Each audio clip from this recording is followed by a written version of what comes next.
Before I talk about prison, before I talk about school, I just want to let you guys know that this video has been sponsored by Verve, home to your favorite shows and channels. Go to verve.co/domics, link below, and be granted a 30-day trial of premium membership.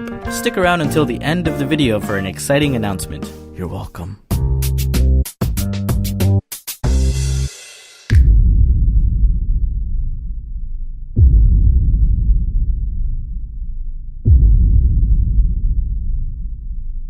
Oh boy, it's that time again.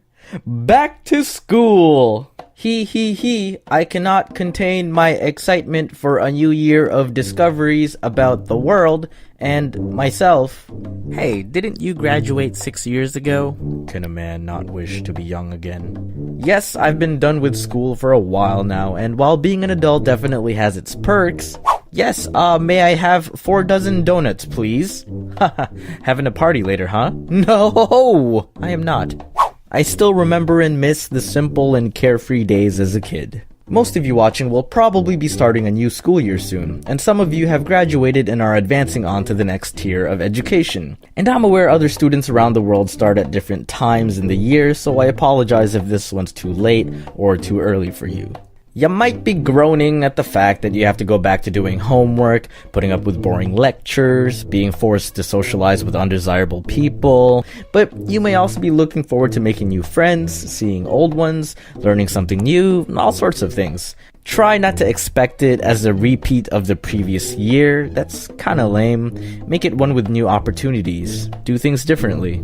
Also, for your first day back, if you plan on stressing over what to wear because you're worried about how people will think of you, don't. I guess it's easier said than done because some of us are more insecure than others, but let me tell you that nobody really cares. And those that do care are nobodies. See, that's why the statement makes sense to nobody. I mean, maintain a decent level of hygiene. First impressions aren't only limited to the clothes you wear. But do you think I remember what anyone wore on the first day of class when I was 15? Hell no, why would I waste storage in my memory for that? I don't even remember what I wore. There is no legacy to it. But if you want to look good just for yourself, who am I to stand in the way of you doing you?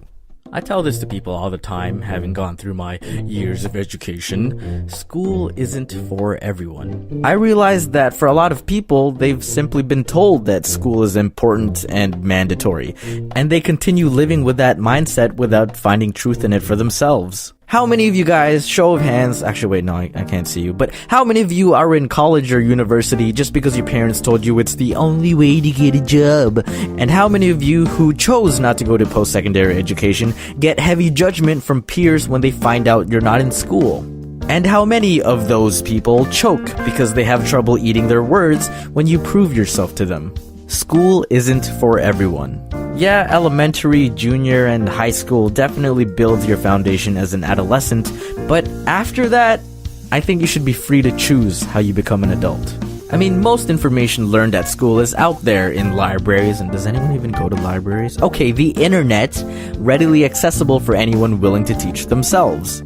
I did not go to school for animation, and if I realized sooner how much more fun it was, I would have either dropped out or switched programs. I still have ways to go in improving my skill, but everything I've learned was through friends and the internet. When I say school isn't for everyone, I mean that as long as you have some sort of drive for knowledge to improve yourself and grow as a person, then it doesn't really matter which direction you go. School is simply a platform of which these things can take place, but you can't teach someone who's not willing to learn. And I get it, the public schooling structure can be pretty skewed. All of you have your own developed interests, and the education system generally tries to examine you on your ability to perform in multiple subjects that you may not equally find interesting, therefore making your grade point average a flawed representation of how intelligent you actually are. It discouraged me at first when I just couldn't do well in some of my courses. Was I just stupid? I mean, I tried my best. I wouldn't say I struggled in school. Thanks, Kuman. But at some point, I just came to the realization that maybe I just suck at physics. Oh hey, same here. I know, right? Oh. And that's perfectly okay. There's always room to learn and improve, and there's always room to accept that you're just bad at something. We're all stupid in different aspects and categories. What's not okay though is to claim to be incapable without first trying. You guys will be discovering more about your strengths, I hate that word, your non-weaknesses in these coming years. And as tough as it may seem, make the best of it because you'll only get to experience it once. If you're still in elementary school, I'd say kick back, have a popsicle, enjoy yourself for now. Your homework consists of simple math and reading books. When you hear the adults telling you to enjoy being a kid while you still can, believe them. Sure, you can still be a kid at heart when you're an adult, but it's not the same carefree kind as what you guys are experiencing now. I really miss it. And it's a shame when I see some of you in such a hurry to be adults. Hey kid, what's the rush? I want to pay taxes. What the fuck? High school students, my tip for you, just survive. I'm serious, I'm not even gonna sugarcoat it. High school will suck for a lot of you. You may meet a few great people and make a few endearing memories, but you can't really credit high school for it. High school is what you make it to be. Just do your best in your classes and accept that those 4 years are merely a time for you to discover yourself and what kind of adult you want to be. What a lot of you consider achievements don't really carry over into adulthood. Trust me, no one really cares that you scored that one touchdown back in 10th grade. Make friends with who you feel comfortable with and not with people who are your friends under condition.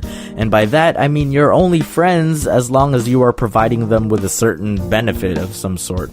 Those aren't friends, okay? Those are just convenient acquaintances that you just happen to see on a daily basis. But even if you make good friends, you must accept the possibility of drifting apart with some of them after graduation. It's not necessarily anyone's fault. It's sad, but people just grow, sometimes apart and on their own paths. College and university students, come here, come a little closer, turn the volume up. Balance your time. School, work, relationships, hobbies, whatever things you wish to be involved in, make sure you keep a balance between all of them. Because no matter what, stress will find its way to throw you off. And the more balanced you are, the harder it'll be to fall. If there's too much on your plate, be prepared to sacrifice some things. In the 4 years I was in university, I gave up a lot of my hobbies. Besides building plans, site elevations, and cross-sections of parapets. By the way, this is called a parapet, and yes, that's one thing I learned from my years in architecture. I didn't really draw any personal art. I also stopped watching anime, and I couldn't really play too many video games. Maybe that's why I lost my passion for architecture, or maybe it was just the intensity of the program. I realized those things were a big part of who I was, and I couldn't bear to fully immerse myself in a career where those were absent. And yeah, some of you guys on this channel might be new and not know that I studied architecture. But obviously, I settled on a different path. Your experiences in these years will likely be the most memorable. This isn't just high school part 2, but now you don't live at home. This isn't just high school, but you get to pay for courses that you like. This isn't just busy work until you're done and all of a sudden you're ready for the world. This is one of the ways you enter adulthood and join the rest of us who have been molded by our own unique experiences. Experiences ranging from sweet to bitter. Experiences that make you think, if that never happened to me, I wouldn't be who I am today. And if you're not going to school or taking a year off or a breather, earning some money, maybe travel, or even if you're going straight into the working field, that's fine too. It's fine. Everything's fine. Why did I even make this video? I just want to tell you guys to find enjoyment in the time you have while you have it. I'm not telling you to live every day as if it was your last. Goodness, no, that sounds exhausting and subjective. Does anyone really try to live by that? All I'm saying is, as long as you use that time to at least make something of yourself and discover more of what goals you want to achieve in your life, then it's not wasted time. But with that said, you also can't just mindlessly follow your dreams. You hear that advice a lot, but in reality, it's very unsustainable for everyone to do so. It might be better to say follow your dreams, but not off a cliff. As in, chase your dreams, but be mindful of where it leads you and think things through before deciding to make a leap. Everyone's kinda in a hurry to figure out what they want to do for the rest of their life, but understand that you have the rest of your life to figure it out. Even right now, a lot of you adults probably have jobs that you've been in for years, but still, something deep inside your mind is telling you, this isn't it. The search isn't over. You may be comfortable with something one day, but then totally change the next. As humans, we never stop growing. We are always adapting and changing. I wish you guys some good discoveries in the upcoming semesters. Good luck. Wait, no, sorry. I mean, you suck. Maybe you want to discover some shows for your break from homework or need something in the background while you work. Hey, well, what do you know? There's Verve. If you missed the 90s, or literally missed it since you're a post-millennium baby, Verve offers some Nickelodeon relics like Doug, Cat Dog, Wild Thornberries, Angry Beavers, Rocket Power, Rocko's Modern Life, and more. Wait, what the heck? They have Are You Afraid of the Dark? That was Nickelodeon? Well, TIL. They also offer a great selection of anime from the Crunchyroll and Funimation collections. With Premium, you can enjoy your shows ad-free, have access to member-exclusive content, and take your shows wherever you want with offline viewing using the Verve app, available on iOS and Android devices. Once again, that's verve.co/domics, link in the description, for a 30-day ad-free trial of Verve Premium. Enjoy!